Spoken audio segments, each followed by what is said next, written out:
what I want to explain today is what is Mastodon Social Network and how does it differ from Twitter? Many are going to say it's obviously a lot better than Twitter because it's got similar functionality but a lot more. So if you're familiar with something like TweetDeck, the type of interface you get is going to be very similar, and the fact that you're doing what Twitter would call tweets, you're doing toots on Mastodon. That's just the term they give it. But I'll get back into that more when we look at the interface itself. What I just want to show now is it's part of the Fediverse network, essentially. So these are all different social networks that you're seeing here. Mastodon is one type of social network. PeerTube is a video-related one. What else is there? Friendica, GNU Social. What else have we got? There should be Hubzilla as well. There we go, Hubzilla as well. And you'll see out of all the networks at the moment, Mastodon has got well over 2,700 to 2,800 what they call instances. So remember, these are federated networks. There isn't a central server like you've got. Twitter's got one site. Facebook's got one site. If that site's up or it's down, everything is up or it's down. Everything connects to one site. If that site is blocked, everything is blocked. With the Fediverse, it's a number of separate instances or servers or domains, as in you could maybe think of it similarly to email domains. If you're at gmail.com and somebody else is at yahoo.com, you can each compose emails and send emails to each other, but obviously only when the other instance is up will the message get through. So I could be Donnie at Gmail and you could be Barry at yahoo.com. If I want to send a message to you, I'm not going to send it just to Barry as you would do on Twitter. You just have a Twitter handle. With Mastodon and these networks, you'll give the domain name as well. So you'll be at Barry at yahoo.com. Or whatever the name of the Mastodon instance is. So there's quite a bit more flexibility. And the nice thing about that is not only are they separate instances themselves, they can also be run to separate rules. So you could have a very strict type rule base on a particular instance and there's nothing stopping you hosting it yourself. So you could host one just for your family or just your friends, and you could decide how much or how little goes on that instance. The other instance owners can then decide whether they want to connect to you or to block you from connecting to them. So there's a fair lot of flexibility and in rules and managing of the different instances as well. So you might join a very friendly type instance. There might be another one where it's just a lot of scientists or a lot of technology guys involved. Doesn't mean you can't join it. All I'm saying is that's the local type of messaging and so on you're going to pick up there. The other interesting thing is you're not only limited to Mastodon. So if you've got an address, for example, it's somebody at, say, Barry's got a profile at Friendica. Friendica's also got multiple instances, 102 for example in this case. But he could be Barry at, say, whatever the name of the instance is, friendica.social. Then you could also follow him even though he's not using Mastodon. You can follow him from Mastodon. You can like, you can comment, and you can retweet or retweet yourself on Mastodon, and vice versa. He or she can do the same thing from their side. So again, Fediverse all works very nicely together. You're not limited to a particular instance. There's flexibility in rules as well. So more information about this, it's at fediverse.network. I'll put these addresses below the video as well. So the next challenge you're going to sit with really is, so, okay, I want to create on Mastodon, I want to be on Friendica or wherever else. I'm preferring to use Mastodon as my home instance. So which of the 2,864 do you choose? You can go to a site, something like this one, instances.social/list. And this one is intended specifically for the Mastodon instances. So there is a wizard over here that you can click on. It'll ask you a couple of questions and run through certain of your preferences, and it'll give you a short list of places you can register at. Remember also, you can also move your account from one Mastodon instance to another. So it's not a train smash. The only thing that is going to happen is your address will change. You won't be Barry at mastodon.social. You're going to be at mastodon.technical or something else. But it's not impossible. It is fairly easy to do, and they do help automate that process for you. So if you go to this site, you could choose things like particular languages you want to see. I mean, if example, if you were German, you were going to choose maybe German here or Spanish or whatever the case is, and it'll give you a preference of the home sites in that language. Remember, still, you can interconnect to any other instance, so it doesn't really matter. Then you can also choose any particular filters here for, well, allowed. If you want spam and advertising and various other things, you can choose that. Then you can also say what is prohibited, whether you don't want to see any links to illegal content or spam or advertising. And you can even set maximum users. In some cases, people want to find a quieter instance. Other people want to be on a very, very busy big instance. So you've got all those options. And basically, if you click search, it's going to come up with this list. And all you have to now do is, this will be the short list at the moment.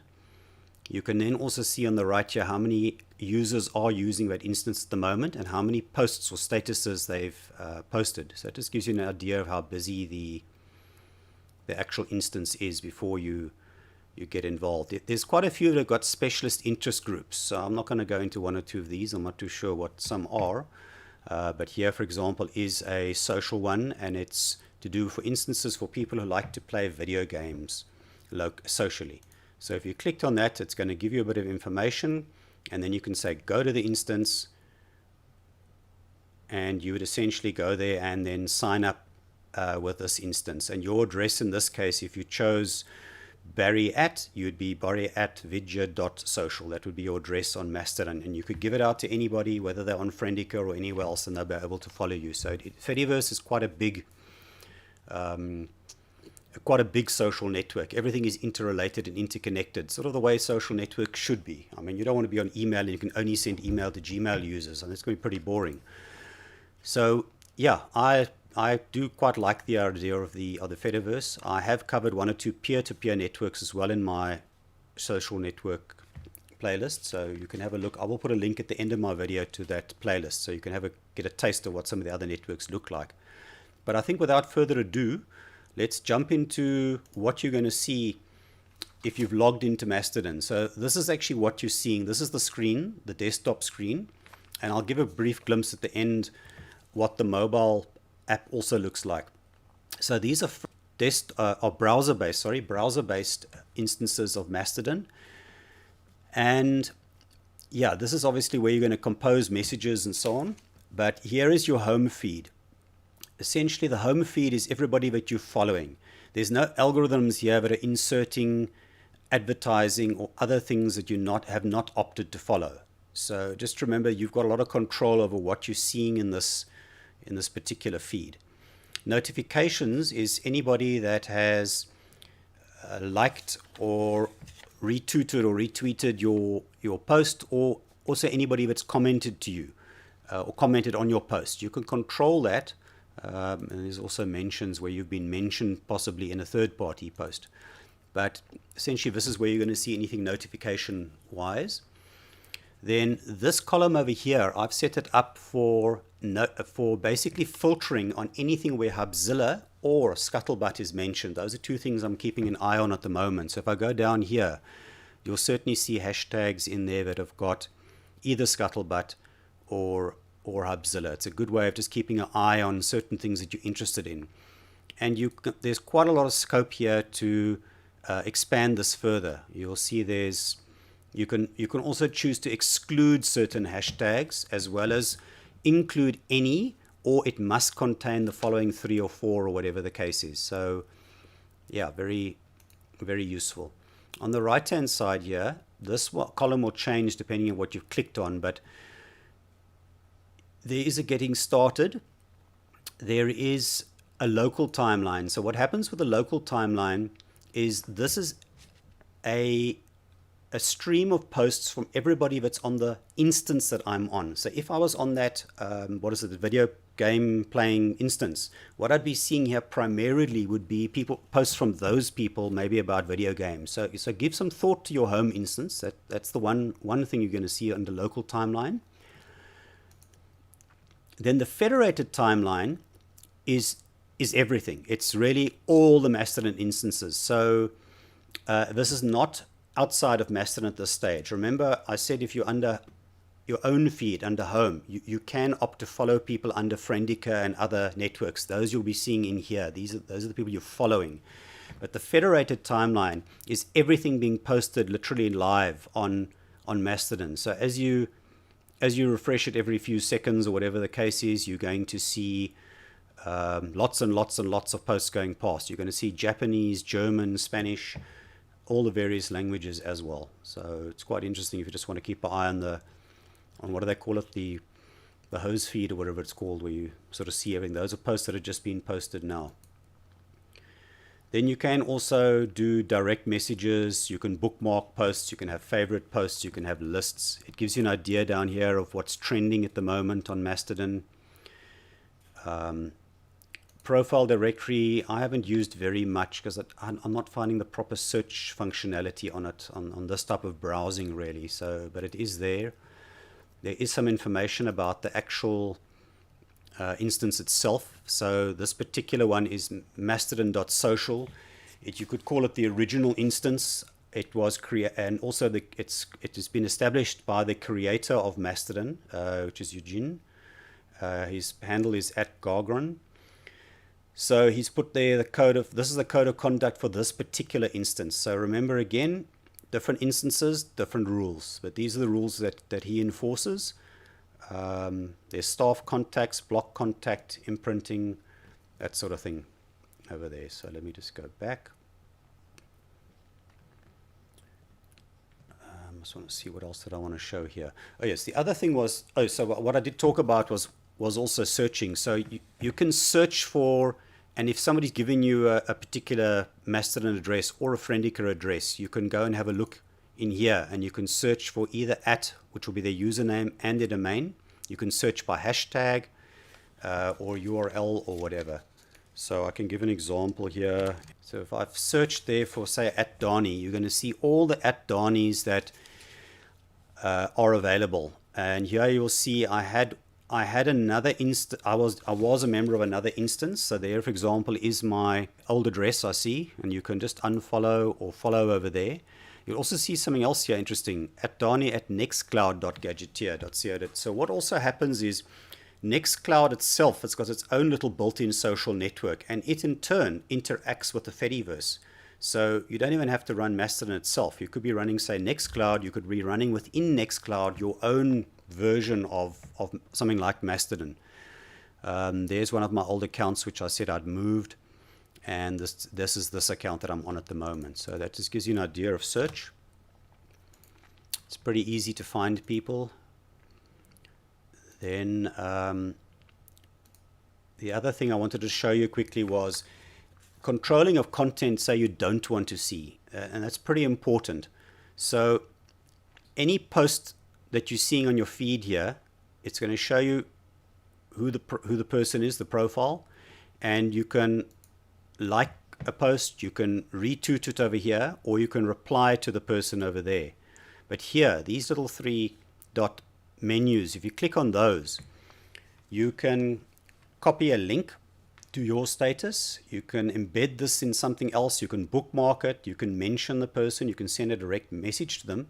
But this is where you can control, for example, muting. So muting's not going to block the person or notify them or do anything. It's just going to basically mean you're not going to see them in your feed at the moment, even though you'll show up still as a follower. Blocking obviously is going to cut your connection altogether, and reporting will go to the instance owner. So again, it depends on the instance owner how they apply the rules. The other interesting thing is that if you are finding that a particular instance is spamming you with lots of information you don't want, you can also actually block the entire domain, which will mean everybody at that particular instance, you're not going to see their posts anymore. So there's a fair bit of control, I think, with this. I get very, very little that I have an issue or that I'm particularly worried about. The other thing I can show as well is the profile. If I click on my name, for example, there is my profile. It's got some authenticated identities. So I've used Keybase, for example. You've got a couple of others. These you can give them whatever name you want and whatever address you want over there. So I just changed this to Scuttlebutt yesterday, but it just gives you an idea of where else you can find the person. You can obviously change the background image and so on there. There's my Mastodon address. You can follow me, in other words, on this address. You can follow me from Mastodon, Friendica, Hubzilla, anywhere else on the Fediverse. Then there's a short little bio you can put in. It gives you an idea of how many followers you've got, how many people you are following, and I've done 3.9 thousand toots already on this account. And by the way, I can just maybe mention, between my Twitter account and my Mastodon account, I get noticeably more interaction and comments I get through Mastodon than I actually get on Twitter itself. So that's also quite interesting. And then below here, you can just see the last lot of your own toots that you've actually sent out. And it'll be the same if you go to somebody else's. I can show you, for example, if I take Jan's here, click on his. Likewise, you're going to see what he's got in his profile. I can follow, unfollow there. You can also mute, block, or report or block his domain. You can see what his summary is, how many toots he's done, followers, and then you can see his last couple of toots. It's just useful if you want to see, should I follow the person or shouldn't I follow the person? And you can get a good idea over there as well. Yeah, so the other thing I can show you quickly is also to do a post. You'll notice something else here. Here's a big difference from Twitter as well. You've got up to 500 characters, so you can type a reasonably longish message, which is quite nice. You can do attachments, and the attachments are basically going to be attached image, little video clip, or whatever you want to add. There is also a poll. You can put a poll in with a number of choices and decide how long the poll is going to run amongst all your followers. Then you've also got the visibility. Public, obviously everybody's going to see it in every timeline if they're following you or if they look at the federated or the local streams. You can unlist, so it'll be visible, but it won't appear in the actual timelines. Then followers only, and then direct, where you're just mentioning a person and it'll only go to that person. No one else is going to see the message. The other nice thing, of course, is content warnings. So you can type the warning in here to say, okay, this is going to be politics maybe. Oops, well, there's typically politics. And then you can put your normal post in here. What's going to happen is the person is going to see you've posted something. It's going to have the warning politics or whatever you decided to put in the text. Say, no under 18 or whatever the case is. And if the person clicks on it, it'll then become visible. So it's also quite a nice feature to keep the things clean, I think, and more sort of child and so on friendly and as well. And you'll see you've got the normal inserts. If you put a link in, images appear. So very much like Twitter, but like I said, a lot more flexible, I think. More characters, more control over it. I think there's quite a lot of advantages really that you've got over who you follow and what you're going to see actually. And maybe then the last thing on the desktop side is we can just go and have a look at the settings quickly. I'm not going to go through everything in detail, but these are some of your general preferences, like the color. If they had dark, obviously very early on, way before Twitter and everybody else had. You can decide how you want to see animations and GIFs. You can do slow mode so that you don't have lots and lots of feeds coming across very quickly sometimes. You can crop images. You can show or hide the trends. Whether you see media or not automatically. You can have warnings expanded automatically if you want to. You can control the notifications. I'm trying not to have everything, otherwise it can get very busy. You can block from, so a lot of control, block from non-followers, block from people you don't follow.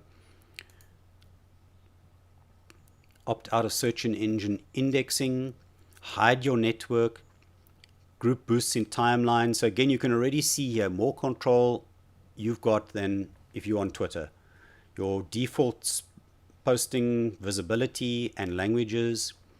Here you can also filter languages. So I, for example, typically said I can read English and Dutch. So yes, show those, but filter the others. I mean, it's no point. I'm not going to be able to read Danish. So it again just sort of helps a bit. There's also some stats you can get on your followers. You can sort, obviously, who's following you, unfollow, that sort of thing over there.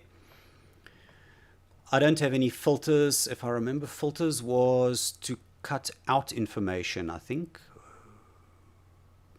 You can decide where the filter is going to be applicable You can drop, oh, it's for hiding, yes. So you can put certain words and phrases in for a period or for permanently to hide certain things. So, for example, some people didn't want to see anything about COVID-19. Well, then you could put COVID-19 in here and it's 2 or 3 forms, say 2 months, and that's the end of it. You shouldn't see any more of those feeds. Then you've got two-factor authentication as well. You can authorize third-party apps. You can import and export your data. You can invite people, and you've got a couple of development activities that you can also switch on and off. So yeah, that's basically the Mastodon desktop profile in a nutshell, I think. I think I've covered sort of everything I wanted to say there. The other thing I can briefly show you then really is just quickly to show what the mobile phone interface looks like. So this is an app called Tusky on Android, and it's got a very similar look and feel, similar functionality, but you can just have a look then. This is the home feed, similar to the desktop feed. And you'll see the same options below every post over there. There are your various options. If you touch the three dot menu, there's the notification stream, and you can again filter on that stream what you want to see or not. That was messages, and there is your global timeline or your federated timeline.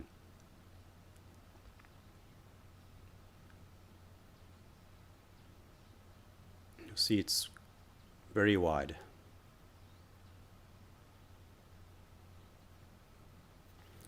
And there's the menu on the mobile app.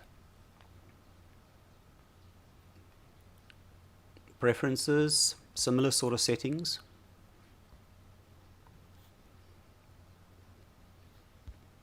And then to compose a post, same options really. You can see now the difference with this is you can take a photo directly. There's visibility. And again, you've got 500 characters, and you can put a content warning in on the mobile side as well. And you've got your emoticons. Other thing is you can schedule a post. So you can schedule a post only to go out tomorrow morning at 8 o'clock. Or whenever. So that in a nutshell then is Mastodon Social Network. Very interesting and very interactive, I must say. So I've been using it now probably for a good 2+ years, I think, just after they came out. In fact, longer now. I don't know how long Mastodon's been going for. But they were touted originally as the alternative to Twitter. So most people that are dissatisfied with Twitter, you'll find a lot of them here on Mastodon. And as I said, a lot of people are using it already.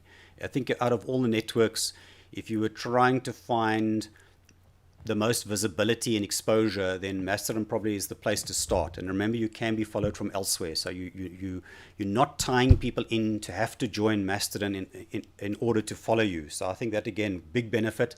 And I really wish that there were more social networks actually doing the same thing.